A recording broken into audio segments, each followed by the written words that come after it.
Kitchen table, 3:17 p.m. I pressed the edge of the fountain pen into the paper until the nib split.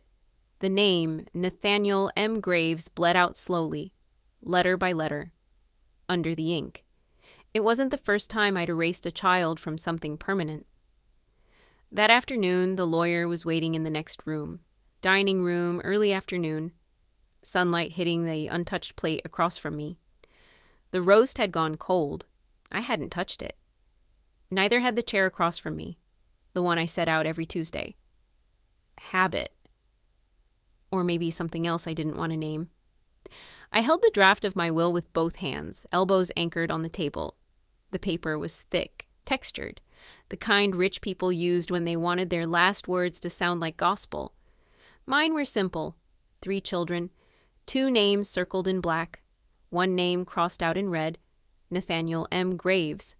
The red bled deep. I pressed harder until the paper tore slightly at the edge of the G. He was never mine. I wasn't dramatic about it. I never told the others. I never screamed. I just knew. He came out with eyes too dark, with skin half a shade off, with a cry that didn't sound like mine or Richard's. I knew in my bones. Mothers do. I leaned back in the chair. It creaked. I want him out, I said. The lawyer didn't flinch. He'd been through enough family corpses to know when not to ask why. He adjusted his glasses, made a note. Everything will be divided equally between Amy and David, I said. His pen scratched across the margin. Nathan receives nothing, not the house, not the stocks, not the personal items. I paused, looked up at the light cutting across the dining table. Dust flickered in the air like it didn't care about any of this. Not even the watch, I added. Richard's watch stays with David. The lawyer nodded again. He wasn't paid to care. I stared at the name one more time. Nathaniel M. Graves. Not even the courtesy of a middle name that belonged to someone in my bloodline. The front gate creaked open. I didn't look up.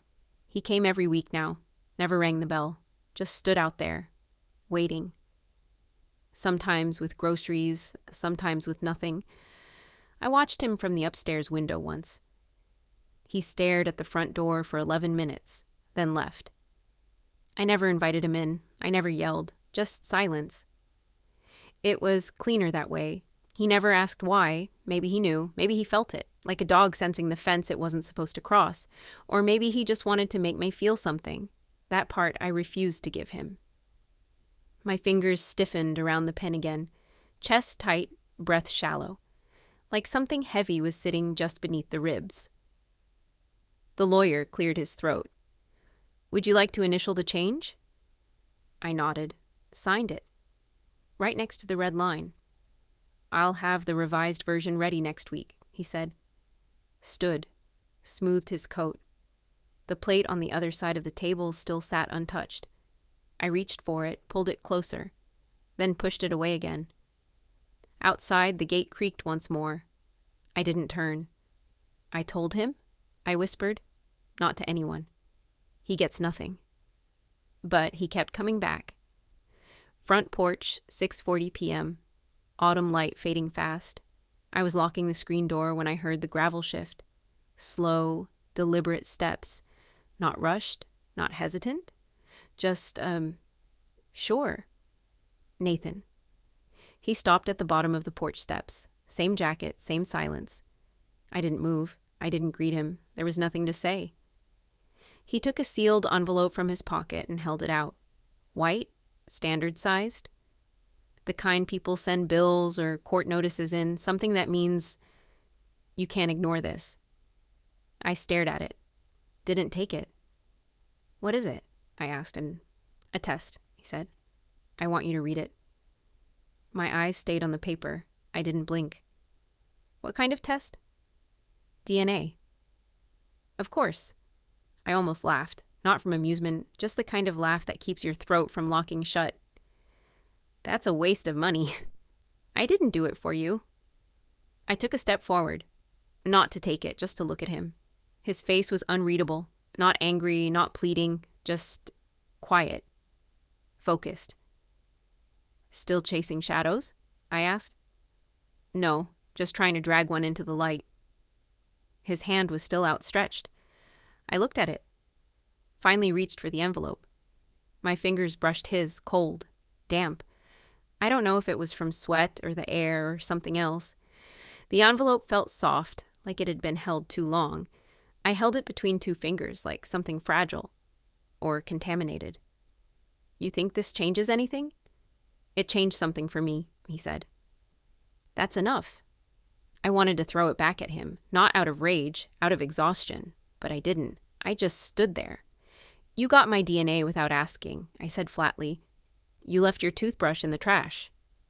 I looked at him then. Really looked. The lines in his face had settled deeper. His eyes weren't desperate, just tired. Tired in the way that comes from waiting too long for something that never arrives. I'm not going to open it, I said. He didn't argue, didn't beg. Okay, he said. Then keep it. He turned and walked down the steps. Not slowly, not dramatically, just done. When the gate clicked shut behind him, I was still holding the envelope. I didn't open it. I walked to the mailbox at the edge of the yard and slid it in, shut the door, no lock, just metal on metal. Back inside, the hallway felt colder than it had 5 minutes ago. I didn't turn on any lights. I sat at the kitchen table, hands folded. The envelope sat 50 feet away. So small, so ordinary. And yet, I kept thinking, he didn't want me to believe. He wanted me to see. And I couldn't tell which one scared me more. Outside, the streetlights buzzed on. The porch creaked again as the air cooled. I didn't move. My dinner was still on the table from earlier. I hadn't eaten it. I thought, if it's real, then what I've done is real too. The kettle on the stove began to rattle. I'd forgotten I'd turned it on. I didn't get up to stop it. The envelope would still be there in the morning. Or maybe it wouldn't. Either way, I wasn't ready. Living room, 2:13 a.m. Only the TV's blue light flickers. The house was silent, except for the low hum of the television cycling through a dead channel. I hadn't turned it off. Maybe I didn't want to hear what silence really sounded like. The envelope sat on the coffee table, unopened, where I'd dropped it hours ago. I'd walked past it 3 times, once to get tea, once to turn down the thermostat, once just to look at it and keep walking. I hadn't even sat down on the couch until now. The paper hadn't moved. Same crease in the middle, same faint smudge on the flap from his thumb. My fingers hovered above it, then dropped. I told myself it didn't matter. Told myself this wasn't new, that truth didn't change history. But still, at 2:13 a.m., my hands were already tearing the edge. Inside 2 pages, clean, clinical, impersonal, a printed report too thin for the weight it carried. I read the first sentence without breathing. Test type, DNA relationship analysis. Subject A, Margaret S. Graves. Subject B, Nathaniel M. Graves. I scanned the middle of the page, a string of numbers, codes, charts, then one line in bold, probability of maternity. 99.9999%. I blinked twice. The page blurred, then cleared. I leaned in closer. Reread it. No minus sign, no conditionals, no technical loopholes, just numbers. Cold, mathematical truth. My hand slowly lowered the paper onto my lap. The air felt heavier, like the walls had moved closer while I wasn't looking. I read it again. And again. Every time, it said the same thing. He is your son. I thought, that can't be right. Then I thought, what if it is? I held the page to the light, searching for a misprint, for anything that would give me an escape hatch. A typo, a missing word. Nothing. Just the truth, unmoved, unapologetic. I didn't cry, I didn't scream, just sat there as if my body had forgotten how to do either. Somewhere on the TV, a static flicker gave way to a commercial. Sound muted, colors washed out. A family smiling around a dinner table. The kind of scene people stage for strangers. The kind of moment I'd convinced myself I had 2/3 of. I folded the paper carefully, as if precision could control what it meant, laid it flat on the table again. I whispered, "No." The room didn't answer. I leaned forward, elbows on knees, palms pressed into my forehead. 27 years. That's how long I'd believed he wasn't mine. That's how long I'd looked at him and seen someone else's mistake. Not once had I let myself wonder if I was wrong. Not once had I asked him. And now the test had done what he never could, force me to see. My throat felt tight. My breath came shallow. Still no tears. Just pressure. I stared down at the paper again. 99% no doubt. No defense, just a number. But it took everything. The clock ticked. The room stayed blue. The envelope sat beside me like a confession I hadn't meant to open. I knew what the paper said. I just didn't know what I was supposed to do with it. I thought, if this is the truth, then what have I done to my son? And for the first time, the word "my" didn't feel wrong. It felt like a knife. Garage, late morning, dust everywhere. Cardboard boxes stacked to the ceiling. The heat in the garage was suffocating. No breeze, no air, just the stale smell of cardboard and old paint. Light cut through the dirty window in a thin diagonal line, catching the floating dust like falling ash. I dragged out the third box from the wall, tore the lid open with my nails. Inside, photo albums, tax folders, a cracked baby monitor, a receipt from the funeral home. I shoved everything aside. I wasn't looking for a memory. I was looking for proof. Something, anything that said the test was wrong. A note, a date, a gap, a reason. Was I wrong all these years? The thought hit louder this time. Not a whisper, a punch. I pulled out the album marked 1896-1998. My hands shook. I flipped through the pages too fast, corners bending, sleeves tearing. Amy's birthday, David's third grade recital. Then, Nathan, age 5. Standing in front of a pumpkin patch, his hand wrapped tight around mine like it was the only thing holding him to the earth. I froze. The photo slipped. It landed face up on the concrete. I dropped to my knees, too fast, too hard. Pain shot up my thighs, but I didn't care. I stared at the picture. His eyes looked straight into the lens.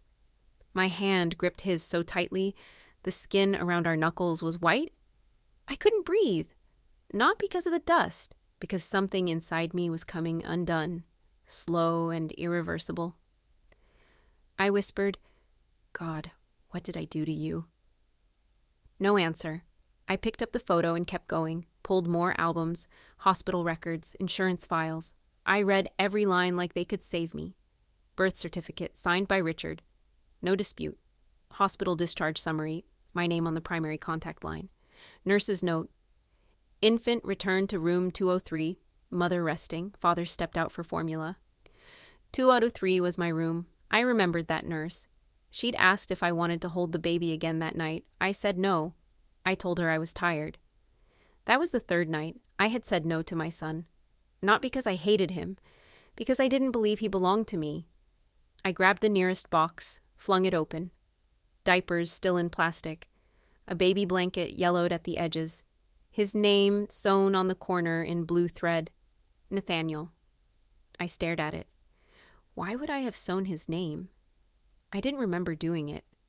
Or maybe I'd tried to forget. My hands sank into the pile of fabric like it could bury me. I felt the edge of something hard. Richard's journal. I pulled it out. Pages curled. Most of it was mundane. Grocery lists, meeting notes, scattered thoughts. And then, one line, buried in the middle of a scribbled paragraph. Nate looks more like me than the other two. He doesn't know how lucky he is. I dropped the journal. It hit the floor with a dull thud. He was proud. Richard had loved him. And I was the one who had turned my back. My knees gave out completely. I sat, legs folded, heart tight. This wasn't about my husband's betrayal anymore. It wasn't about suspicion or punishment or pride. This was about a mother who had erased her child, and now there was nothing left to hide behind. Her car, parked in front of Nathan's house. Late night, engine still running. The dashboard clock glowed 11:47 p.m. The same blue light from his porch spilled across the hood of my car, soft but watchful, like it knew I didn't belong here. I hadn't planned to come. I'd turned the wheel 3 times, first toward the grocery store, then toward the church, finally here, and now I couldn't turn it again. The engine purred low beneath me. The air conditioning had stopped fighting, windows fogging up in soft patches. My hand sat still on the steering wheel, except for the keys trembling inside my right palm. The house was dark, all but one window upstairs, a narrow slice of yellow against black. I stared at the door, unmoving, like a witness waiting for me to confess. I could leave, I could drive home, tear up the test results, burn the photos, seal up the garage again, tell myself it was never certain. That paper lies, that memories blur, but they don't. They cut. Every time you breathe. My mouth was dry. I swallowed twice, but the lump stayed. I thought, you don't deserve forgiveness, but neither do I. And still I sat there, half in guilt, half in fear, pride like a splinter too deep to remove. I leaned back, closed my eyes. What would I even say? Sorry? What do you say to someone you've exiled? What language exists for a mistake you committed every day for 30 years? My hand moved to the door handle, then froze. I whispered to myself, you have 10 seconds. 10, or you drive away. I started counting aloud, quiet, flat. 1, 2. The keys rattled faintly in my hand. My eyes never left the door. 3. I imagined him on the other side, maybe awake, maybe not, maybe waiting, maybe cursing my name. 4. I remembered the way his hand had brushed mine on the porch, not angry, just tired. 5. He had kept coming back. Groceries, visits, holidays. I had turned him away every time. 6. And still, he left a note in the mailbox every Mother's Day. Just 3 words. Hope you're well. 7. I never replied, not once. 8. A porch light flicked on. I stopped counting. The glow hit the front steps in a slow sweep. I stared. The door didn't open, no movement, just that light, suddenly alive, spilling down like an answer I didn't ask for. Maybe it was motion sensor. Or maybe he was standing just behind the door, like I used to, listening for footsteps on the gravel. I pressed my forehead against the steering. Wheel. Heat from my skin fogged the cold metal. This was the line, the one between silence and something worse. The kind of worse that meant looking him in the eyes and seeing myself reflected there, not as a mother, but as a wound. I could knock, or I could start the car. Either way, the person I'd been was already gone. And the one left behind was still deciding if she deserved to be heard. Nathan's kitchen. Smells of something burning, silence between them. The kitchen light hummed above us, low and steady. A faint smell of something scorched hung in the air. Bread left too long in the toaster. Maybe. Neither of us moved to check. Nathan stood by the counter, back to me, hands flat on the edge like he was holding himself up. He hadn't said a word when he let me in. Just stepped aside and nodded toward the kitchen. Now we sat across from each other. A table between us. Nothing else. I placed the envelope on the wood. Not rushed, not ceremonious. Just placed it down like sliding a card, face up in a game we'd both been losing for years. He didn't reach for it. I said nothing at first. His eyes were fixed on the far wall, where a crack in the paint ran like a split nerve. I cleared my throat, but the sound caught. My voice came out thinner than I expected. I've updated the will. He looked at me then, just barely. A flick of the eyes. Not trust, not welcome, just recognition. You're in it again, I added. Still no reply. I exhaled slowly as if it might slow the shaking in my hands. Not because of guilt. Not because I owe you money, but because it was never supposed to be taken away. I looked down. The envelope sat there, still sealed. I'd had it redrafted, signed, notarized, everything official. He could have burned it on the stove if he wanted, and I wouldn't have stopped him. "This won't fix it," I said, softer now. "But it's all I have left to give." He blinked. Once. No emotion crossed his face. Just the same stillness he'd had the day he handed me the DNA results. The kind of quiet that made you question if the person in front of you was still reachable. "I told myself a story," I said. "For years. A story that made it easier to live in my house, sleep next to my husband, look you in the eye and feel nothing." The air smelled more bitter now, burnt crumbs finally blackening. Still, we didn't move. I made it true by repetition, by silence. "I didn't hate you, Nathan. I just chose the version of reality that hurt me less." He finally spoke, voice low and flat. "You chose the one that hurt me most." I didn't argue. I didn't apologize. I couldn't. I said, "You were never out of my blood, just out of my blindness."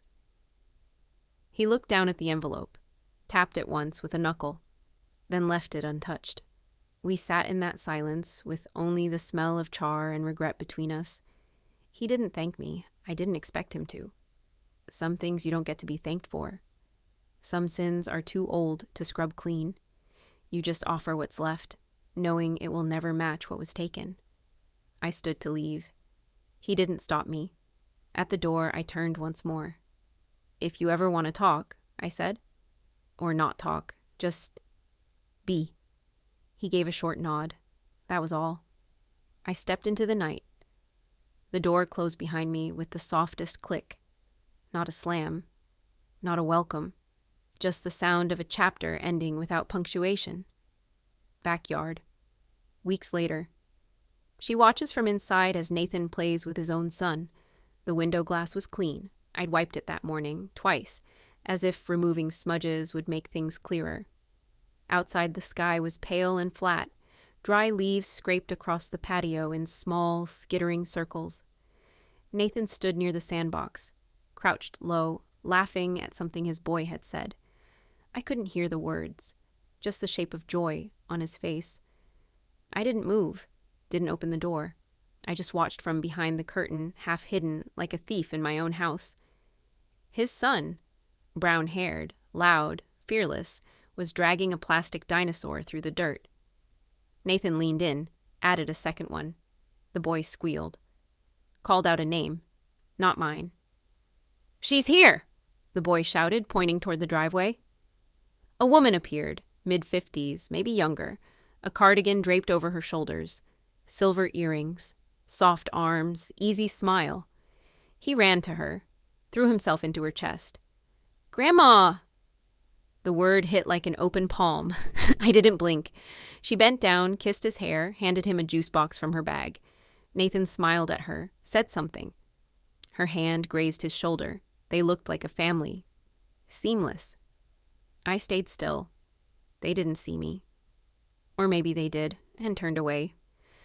I thought, this is the punishment. Not silence, not loss. This. To be near enough to watch, but never to hold. I could smell the coffee I'd let go cold on the counter behind me, could feel the windowsill digging into the base of my palms. My nails pressed harder. I didn't notice until the sharp sting. Inside, everything was quiet. No clocks ticking, no TV, just the rustle of leaves and the soft, hollow sound of memory echoing in a space that used to be full. Nathan hadn't refused my presence. He hadn't closed the door, but he hadn't opened it either. His wife called sometimes, polite, measured. She let me know about school events, birthdays, milestones. Never invitations, just updates. They kept me just close enough not to be cruel, but never close enough to matter. And I accepted it, every inch of it. Regret is not a payment. It doesn't buy you back a name. The boy shrieked again. Delight, this time. His dinosaur had won. Nathan clapped. I whispered, "He calls her Grandma." Not me. No one heard. I didn't cry. I didn't swallow. I let the moment stand. Outside, the woman reached into her purse, pulled out a small photo, showed it to the boy. He stared, then nodded. They were making memories. Without me. My fingers curled in tighter. A bird landed on the railing, looked at me, flew off. I stayed behind the glass. Still, small, and awake.